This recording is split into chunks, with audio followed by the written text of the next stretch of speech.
Episode 23 को अगर एक लंबी कथा शैली में समझा जाए तो ये एपिसोड वास्तव में रिश्तों की गहराई, टूटते बनते बंधनों और दिल बनाम अहंकार की जंग का एक सजीव चित्रण है। पूरी कहानी मानो दर्शकों के सामने धीमी गति से खुलती है, ताकि हर भावना, हर आहट और हर दर्द का असर दिल तक पहुंच सके। कहानी की शुरुआत होती है सांची से। कैमरा धीरे धीरे उसके चेहरे पर रुकता है, जहां आंसुओं के निशान अभी तक साफ झलक रहे हैं। उसकी आंखों में न केवल दर्द है, बल्कि अपमान की एक गहरी छाप भी है। घर से निकाले जाने के बाद उसकी स्थिति ऐसी है जैसे कोई पेड़ अपनी जड़ों से उखाड़ दिया गया हो और अब सूखी धरती पर गिर पड़ा हो। उसके कदम लड़खड़ाते हैं, पर उसके मन की आवाज उसे संभाल लेती है। मुझे हार माननी नहीं है। उसकी खामोशी चीख चीख कर ये कहती है कि वह टूटी है, मगर बिखरी नहीं है। दूसरी ओर रियांश का दृश्य आता है। वह अपने कमरे में बेचैन घूम रहा होता है। उसके चेहरे पर गुस्से की लकीरें हैं, पर गहराई से देखने पर मालूम पड़ता है कि ये गुस्सा दरअसल उसके दर्द का आवरण है। वो खुद से कहता है कि उसने सही किया, उसने सांची को सबक सिखाया, पर हर बार जब वो आईने में देखता है तो उसकी आंखों में सांची का चेहरा उभर आता है। वो याद करता है वह पल जब दोनों ने पहली बार हाथ थामा था, जब उसने वादा किया था कि चाहे जो हो जाए वह उसे कभी अकेला नहीं छोड़ेगा। आज उसी वादे की गूंज उसे भीतर से काट रही है। सांची और रियांश की ये दूरी केवल भौतिक नहीं है, ये उनके दिलों की दूरी है। एपिसोड इस बात को बार बार दर्शाता है कि प्यार अभी भी जिंदा है, मगर अहंकार उस प्यार पर भारी पड़ रहा है। सांची अपने अकेलेपन में भी अपनी गरिमा बनाए रखती है। वह खुद से बात करती है, कहती है कि अगर रिश्ता सच था तो सिर्फ उसके सहारे क्यों टिकना चाहिए। अगर रियांश सच में उससे प्यार करता है तो क्या उसका फर्ज नहीं कि वह उसे समझे और उसका साथ दे। उसकी आवाज में टूटन है, लेकिन साथ ही मजबूती भी है। रियांश का संघर्ष और भी गहरा है।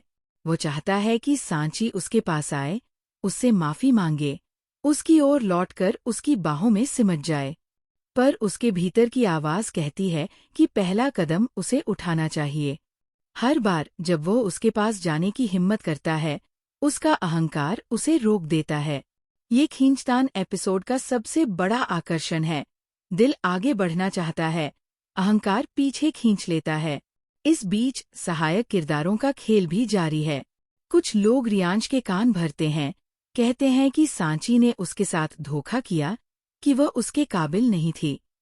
वही कुछ लोग सांची को समझाते हैं कि रियांश उससे सच्चा प्यार नहीं करता, वरना उसे घर से बाहर कभी न निकालता। ये शब्द आग में घी का काम करते हैं। दोनों के बीच की खाई और गहरी हो जाती है, मगर दोनों के दिल में एक छोटी सी उम्मीद की लौ जलती रहती है, जो बुझने से इनकार कर देती है। एपिसोड का मध्य भाग बेहद भावनात्मक है। सांची रात के सन्नाटे में अकेली बैठी है। चांदनी उसके आंसुओं पर चमक रही है। वो याद करती है जब रियांश ने पहली बार कहा था, तुम मेरी जिंदगी की सबसे अहम हिस्सा हो। वो अपनी हथेली को देखती है, मानो उसमें अभी भी उसकी पकड़ की गर्माहट हो। दूसरी तरफ रियांश भी उसी समय जाग रहा है, बेचैनी में करवटें बदल रहा है। वह सांची की हंसी को याद करता है, उसकी मासूमियत को याद करता है, और एक गहरी सांस लेकर खुद से कहता है, काश मैं उसे अभी अपने पास बुला पाता। क्लाइमेक्स और भी दर्दनाक है। सांची खुद से सवाल करती है, क्या मैं इतनी गलत थी कि आज मैं अकेली रह गई?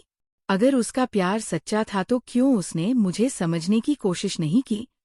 उसके शब्द दिल को चीर देने वाले हैं। दूसरी ओर रियांश खिड़की पर खड़ा होकर चांद को देख रहा है।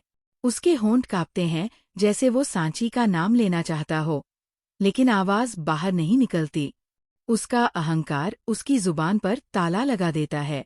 एपिसोड का अंत इस तरह होता है कि दोनों अलग अलग जगहों पर बैठे हैं, पर उनके दिल एक ही दर्द महसूस कर रहे हैं। दर्शक ये साफ महसूस करते हैं कि दोनों का रिश्ता अभी भी अधूरा नहीं है, बस दोनों के बीच गलतफहमियों और अहंकार की दीवार खड़ी हो गई है। ये अंत दर्शकों को एक गहरी बेचैनी और उम्मीद के साथ छोड़ देता है। क्या ये दीवार टूटेगी?